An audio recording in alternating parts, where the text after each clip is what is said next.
Hello student, हम पढ़ेंगे कक्षा 10 गद्य खंड का लेसन 11। पाठ का नाम है बाल गोविंद भगत, जो कि रामवृक्ष बेनीपुरी की रचना है। इनका जीवन परिचय देख लेते हैं। जीवन परिचय आपको अपनी उत्तर पुस्तिका में नोट डाउन भी करना है।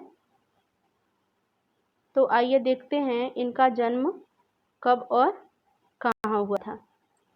रामवृक्ष बेनीपुरी का जन्म बिहार के मुजफ्फरपुर जिले के बेनीपुर गांव में। इनका जन्म मुजफ्फरपुर जिले के बेनीपुर गांव में सन 1899 में हुआ था। इनके माता पिता का निधन बचपन में हो जाने के कारण इनके जीवन का आरंभिक वर्ष जो है वो अभावों और कठिनाइयों और संघर्षों में बीता। 10वीं तक की शिक्षा प्राप्त करने के बाद सन 1920 में राष्ट्रीय स्वाधीनता आंदोलन से सक्रिय रूप से जुड़ गए और कई बार जेल भी गए। इनका देहावसान सन 1968 में हुआ। इनका जन्म 1899 में हुआ बिहार के मुजफ्फरपुर जिले के बेनीपुर गांव में। बचपन में ही इनके माता पिता का देहावसान हो गया, जिसके कारण कि शुरुआती का जीवन इनका बड़ा ही अभावों और कठिनाइयों में बीता। 10वीं तक की शिक्षा प्राप्त करने के बाद ये 1920 में राष्ट्रीय स्वाधीनता आंदोलन में सक्रिय रूप से जुड़ गए थे। उस लिए इन्हें कई बार जेल भी जाना पड़ा और इनका देहावसान जो है वो 1968 में हुआ। 15 वर्ष की अवस्था में बेनीपुरी जी की रचनाएं पत्र पत्रिकाओं में छपने लगी। कितने वर्ष की अवस्थाओं में? 15 वर्ष की अवस्थाओं में। वे बेहद प्रभावशाली पत्रकार थे। उन्होंने अनेक दैनिक, साप्ताहिक एवं मासिक पत्र पत्रिकाओं का संपादन किया, जिनमें तरुण, भगत, किसान मित्र, बालक, युवक, योगी, जनता, जनवाणी और नई धारा उल्लेखनीय है। गद्य की विविध विधाओं में उनके लेखन को व्यापक प्रतिष्ठा मिली। व्यापक यानी विस्तृत रूप से प्रतिष्ठित और सम्मानित स्थान मिला। उनका पूरा साहित्य बेनीपुरी रचनावली के 8 खंडों में प्रकाशित है। इनकी मुख्य रचना जो है, पूरी रचना इनकी बेनीपुरी रचनावली जो है वो 8 खंडों में प्रकाशित है। उनकी रचना यात्रा के महत्वपूर्ण पड़ाव हैं पतितों के देश में, ये उपन्यास है, चिता के फूल कहानी है, अम्बपाली नाटक है, माटी की मूर्ति रेखा चित्र है, पैरों में पंख बांधकर ये यात्रा वृत्तांत है, जंजीरें दीवारें ये संस्मरण है आदि। उनकी रचनाओं में स्वाधीनता की चेतना, मनुष्य की चिंता, इतिहास की युगानुरूपी व्याख्या है। यानी इतिहास के जिस प्रकार के समय थे, जैसे युगांतर चलते थे, वैसी ही इनकी रचनाएं भी होती थी। उनकी रचनाओं में वो समस्त भाव परिलक्षित होते थे। विशिष्ट शैलीकार यानी विशेष प्रकार की भाषा शैली के कारण उन्हें कलम का जादूगर भी कहा जाता है। किस लेखक को कलम का जादूगर कहा जाता है? रामवृक्ष बेनीपुरी को विशिष्ट शैली रचनाकार होने के कारण कलम का जादूगर भी कहा जाता है। आगे देखते हैं। याद रखिएगा यहाँ पर इनका जन्म कब हुआ, इनकी मृत्यु कब हुई, इन्होंने स्वतंत्रता आंदोलन में भाग किस सन में लिया था, कितने वर्ष की अवस्था में इनकी रचनाएं छपनी शुरू हुई और इन्हें कलम जादूगर क्यों कहा जाता है। आगे देखते हैं। ये रचना जो है बाल गोविंद भगत, ये किस विषय पे है, लेखक इसमें किस मार्मिकता को दर्शाना चाहता है। यहाँ पर बाल गोविंद भगत रेखा चित्र के माध्यम से लेखक ने एक ऐसे विलक्षण चरित्र का उद्घाटन किया है जो मनुष्य, लोक, संस्कृति और सामूहिक चेतना का प्रतीक है। वेशभूषा या बाह्य अनुष्ठानों से कोई सन्यासी नहीं होता। सन्यास का आधार जीवन के मानवीय सरोकार होते हैं। बाल गोविंद भगत इसी आधार पर लेखक को सन्यासी लगते हैं। यह पाठ सामाजिक रूढ़ियों पर भी प्रहार करता है। इस रेखा चित्र की एक विशेषता यह है कि बाल गोविंद भगत के माध्यम से ग्रामीण जीवन की सजीव झांकी देखने को मिलती है। कहने का ये तात्पर्य है कि इस रेखा चित्र में शैली में रचित इस पाठ के अंतर्गत लेखक ने ऐसे पात्र का चरित्र चित्रण किया है जो कबीर के आदेशों पर चलते हुए अपने जीवन का निर्वाह करते हैं और ग्रामीण परिवेश में रह करके भी उसके साथ साथ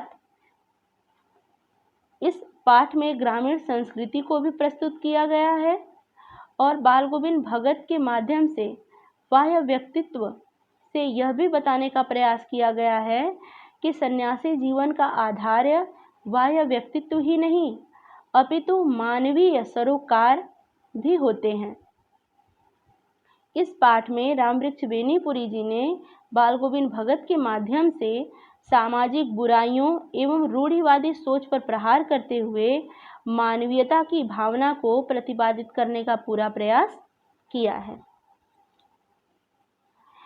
इस कहानी को, इस रेखा चित्र को लेखक ने यहाँ पर 5 भागों में विभाजित किया है।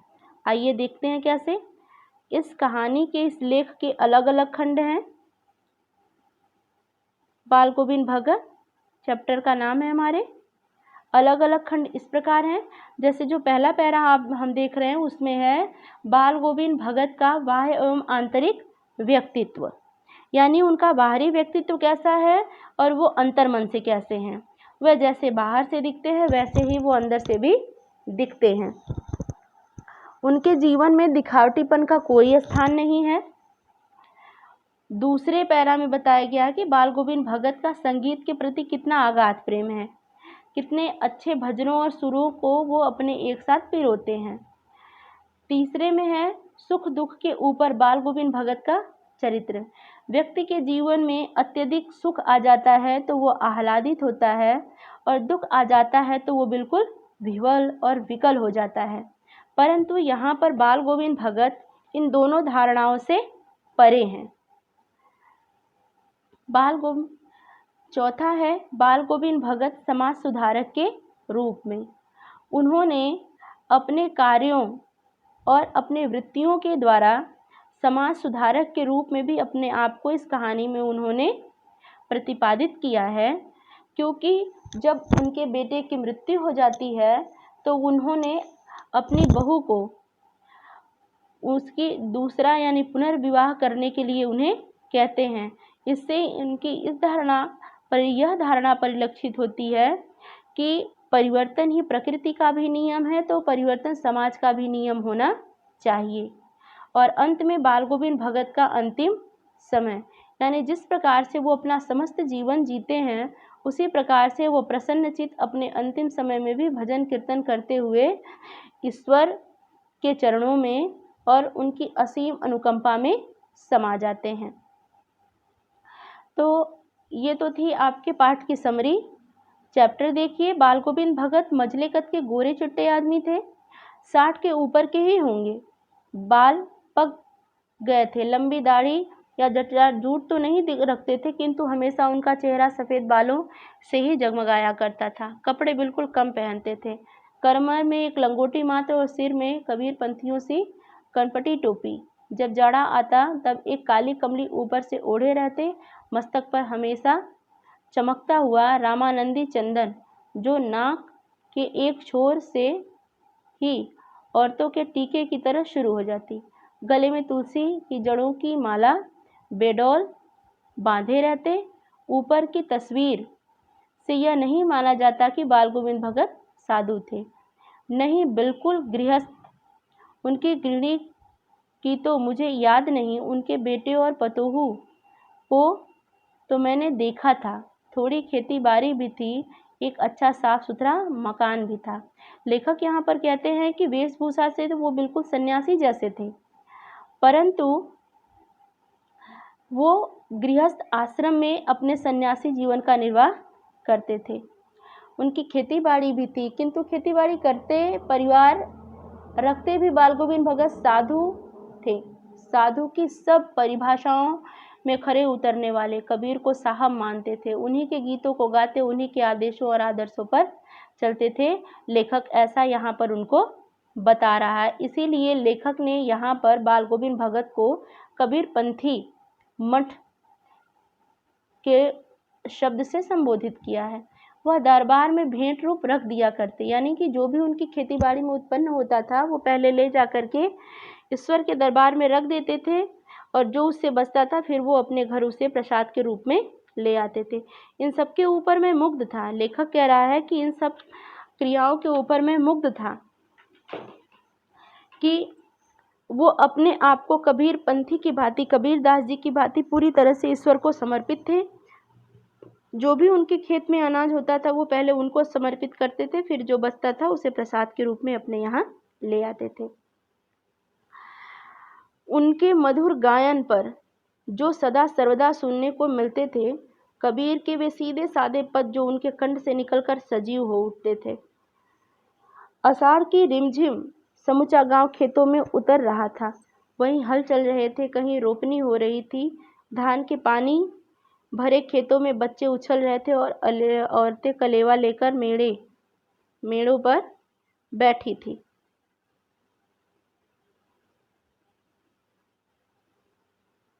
मेड़ों पर बैठी हुई थी। अब आसमान से घिरा धूप का नाम नहीं, ठंडी पुरवाई चल रही थी।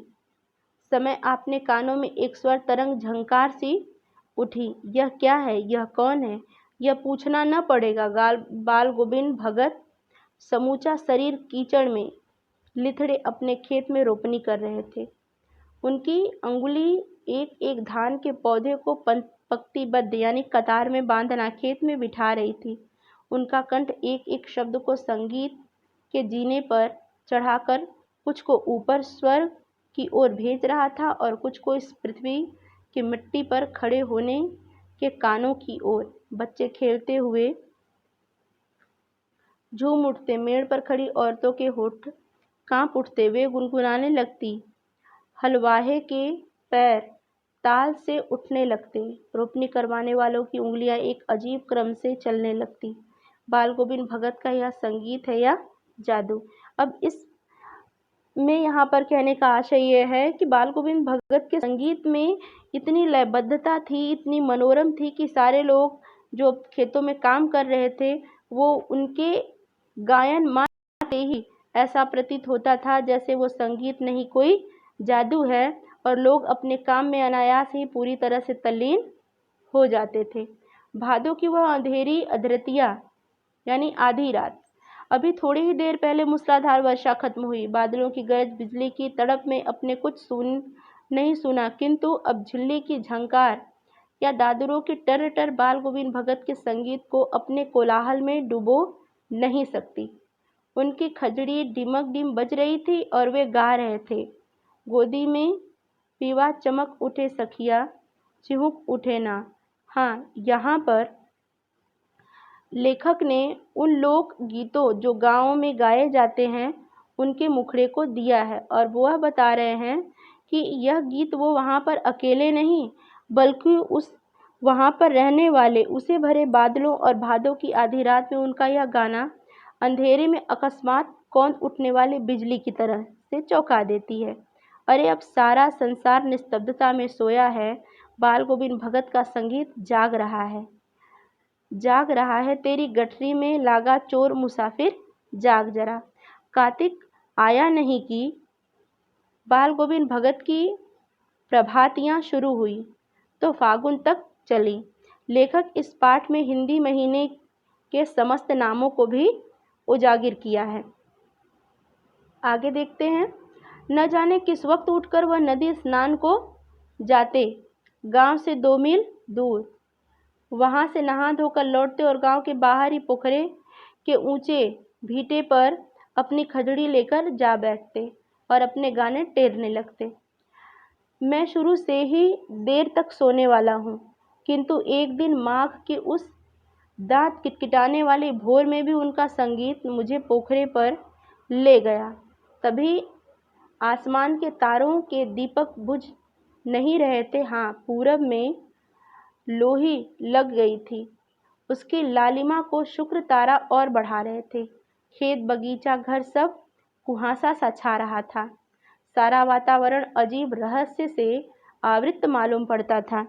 यहाँ पर इसमें लेखक ने पूरे वातावरण, ठंड के पूरे वातावरण को का बहुत ही मनोरम वर्णन किया है।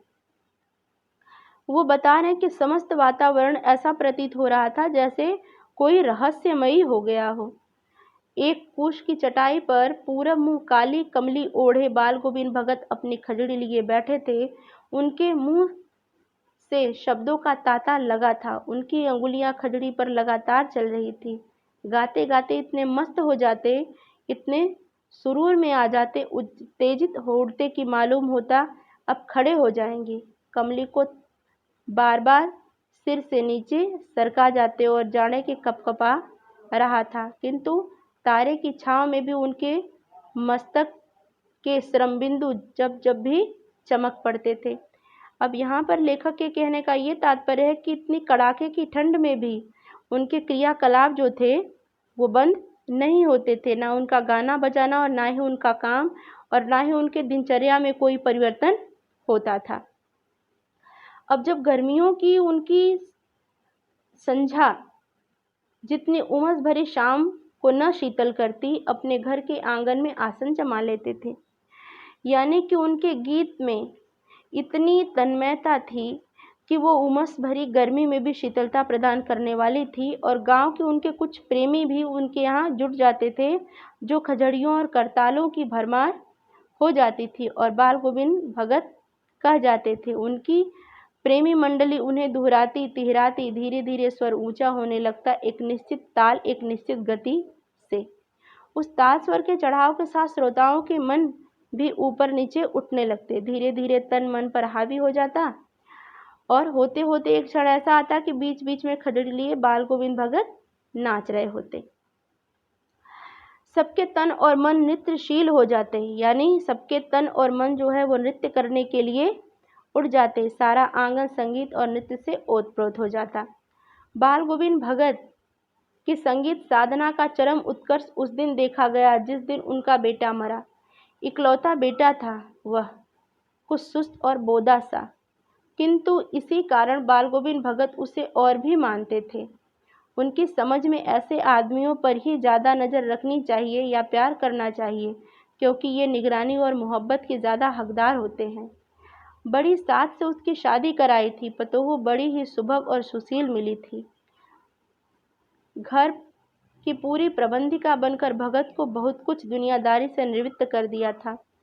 उसमें उनका बेटा बीमार है, उनकी खबर रखने के लोगों को यहाँ फुर्सत, किंतु मौत तो अपनी और उसका ध्यान खींचकर ही रहती। अब यहाँ पर कह रहे हैं कि लोगों को अपने कामों से बाल गोविंद भगत के पुत्र का हालचाल जानने की फुर्सत नहीं है, परंतु जो मृत्यु है वो तो आनी है, वो उसे तो जिसकी खबर लेनी है वो ले ही लेगी। अब यहाँ पर हमने सुना बाल गोविंद भगत का बेटा मर गया। कुतूहलवश उनके घर गया, देखकर दंग रह गया। बेटे को आंगन में एक चटाई पर लिटाए एक सफ़ेद कपड़े से ढांक रखा है। वह कुछ फूल तो हमेशा से रोपते रहते थे, उन फूलों में से कुछ तोड़कर उस पर बिखरा दिए, फूल और तुलसी दल भी। सिरहाने एक चिराग जला दिया।